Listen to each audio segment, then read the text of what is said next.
Hello friends. तो friends, आज हम इस वीडियो में देखेंगे कि किस तरीके से हिंदी की तैयारी की जाती है प्रतियोगी परीक्षाओं के लिए।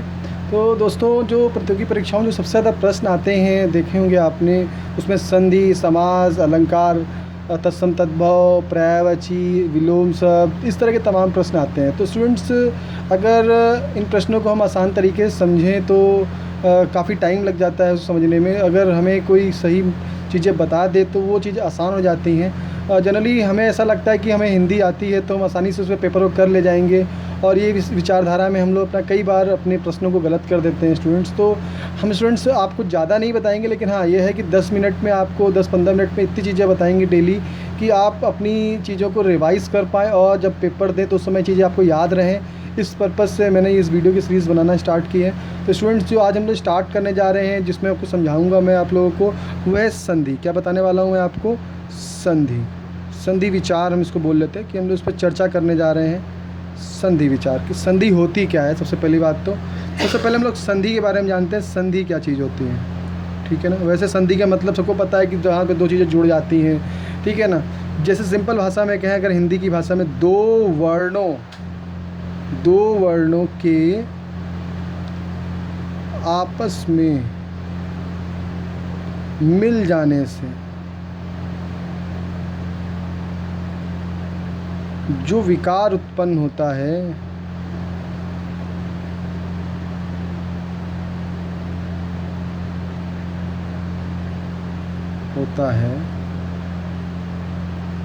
वह संधि कहलाती है। क्या कहलाती है? वो संधि।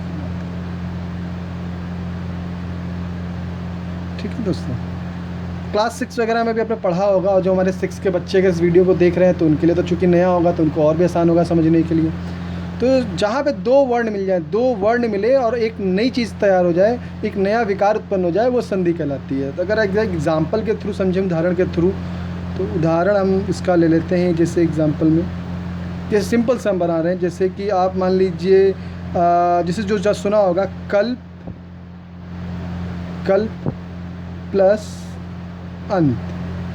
तो इसको यहाँ पे क्या लिखते हैं? यहाँ पे आ और आ आया तो इससे जो बड़ा हो जाता है तो समझ क्या लिखते हैं इसको हम लोग लिखते हैं कल्पांत। ठीक है ना। मतलब कल्प एक टाइम पीरियड है, अंत मतलब एंड। जब दोनों मिल गया तो कल्पांत, मतलब कल्प का अंत। डायरेक्ट यहाँ पे एक वर्ड बन गया कल्पांत। ठीक है ना, मतलब कल्प के अंत में। Clear students? तो स्टूडेंट्स, जो यहाँ पे जो विकार उत्पन्न हुआ उससे देखिए एक नया शब्द बना कल्पांत। तो इसी तरीके से हम लोग आगे की चीज़ें पढ़ेंगे। तो जो सबसे इम्पोर्टेंट चीज़ है संधि में, कि संधि के प्रकार भी होते हैं स्टूडेंट। तो संधि के प्रकार विशेषता 3 तरह के संधि के प्रकार होते हैं, जो जनरली हम लोग पढ़ते आए हैं बचपन से। सबसे पहली जो संधि होती है वो होती है स्वर संधि। क्या होती है? स्वर संधि।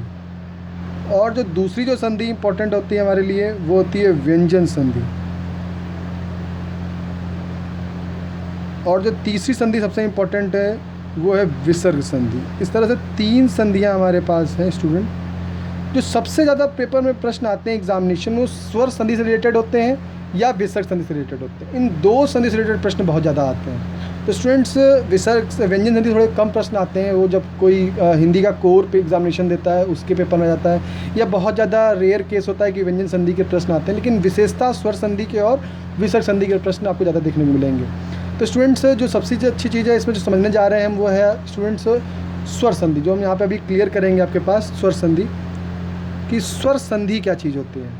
ठीक है ना। तो जैसे स्वर संधि, तो स्वर संधि नाम से ही आ रहा है कि स्वर आने चाहिए। अब स्वर क्या क्या स्वर होता है वो पता ही होगा। छोटा आ, बड़ा, छोटी ई, बड़ी ई, ऊ, बड़ा ऊ, ए ओ औ, अंक आ, ये पूरे आपके एक तरीके से, हाँ नहीं, स्वर संधि जो है, स्वर जो है आपके आ, बड़ा आ, ई, बड़ी ई, ऊ, बड़ा ऊ, ए ओ औ। ठीक है ना। ये आपके क्या है, एक तरीके से स्वर संधि के। तो स्वर है आपके, और इनमें जो सबसे इम्पोर्टेंट चीज़ है कि जो स्वर होता है क्या है, स्वर संधि में क्या करेंगे हम लोग, इसको समझेंगे। तो जो स्वर संधि की अगर हम बात करें कि स्वर संधि क्या चीज़ है, एक स्वर के साथ दूसरे स्वर के मेल से जो परिवर्तन होता है,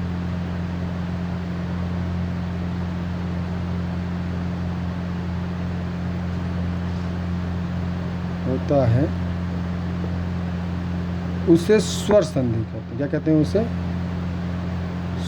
स्वर संधि कहते हैं। सभी को पता है, बस इसको एज अ रिवीजन के पर्पज़ से स्टूडेंट बना रहा हूँ वीडियो, ताकि आप अपना कुछ रिवीजन कर पाएँ।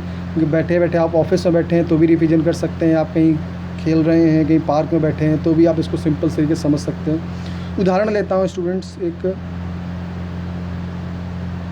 इसलिए 10 मिनट की सीरीज़ है स्टूडेंट की। 10 मिनट में आप इसको अपनी चीज़ों को स्ट्रॉन्ग करते रहें धीरे धीरे, क्योंकि कई बार ऐसा होता है कि हमें हिंदी पढ़ने का मन नहीं करता है, तो हम क्या करते हैं, क्या करें, तो इसलिए आप सिंपल इस वीडियो समझ सकते हैं।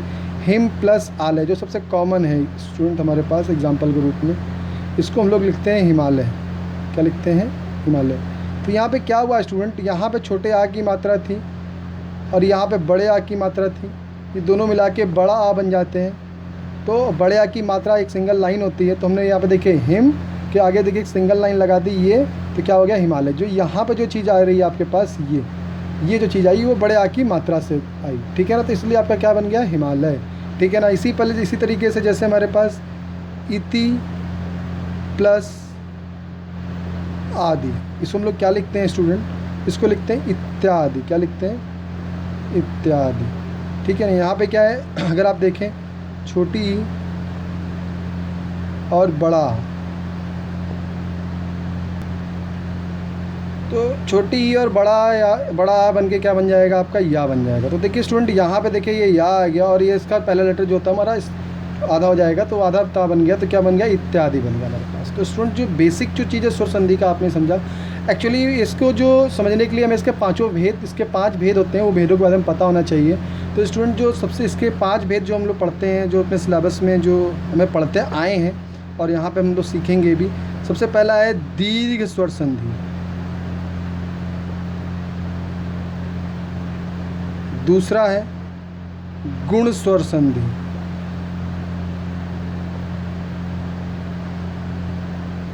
तीसरा है यण स्वर संधि, चौथा है वृद्धि स्वर संधि और पांचवा है अयाधि स्वर संधि। इसको स्टूडेंट हम लोग स्वर संधि के भेद भी बोल सकते हैं, अगर हमें ज़्यादा समझना हो तो। स्वर संधि के भेद स्टूडेंट्स, आपने ये देखा कि किस तरीके से संधि को हम समझ सकते हैं। तो संधि की जो बेसिक जो कॉन्सेप्ट था वो हम लोगों ने समझा। संधि में हिम प्लस आलय हिमालय और इति प्लस आदि इत्यादि, ऐसे और भी वाक्य हमारे होते हैं, और भी वाक्य कह रहे हैं यहाँ पे, और भी शब्द ऐसे होते हैं जो जिस तरह से जुड़ के बने होते हैं। तो इस तरह से चीज़ों को हम लोग क्लियर करेंगे। इसमें दीर्घ स्वर संधि, गुण स्वर संधि, यण स्वर संधि, वृद्धि स्वर संधि, आय संधि। अगले वीडियोज़ में जब हम लोग आएंगे तो उसमें दीर्घ संधि, गुण संधि, यण संधि, वृद्धि संधि और आय स्वर संधि को समझेंगे। तो स्टूडेंट्स आपने इसको समझा, इसके लिए थैंक यू स्टूडेंट्स।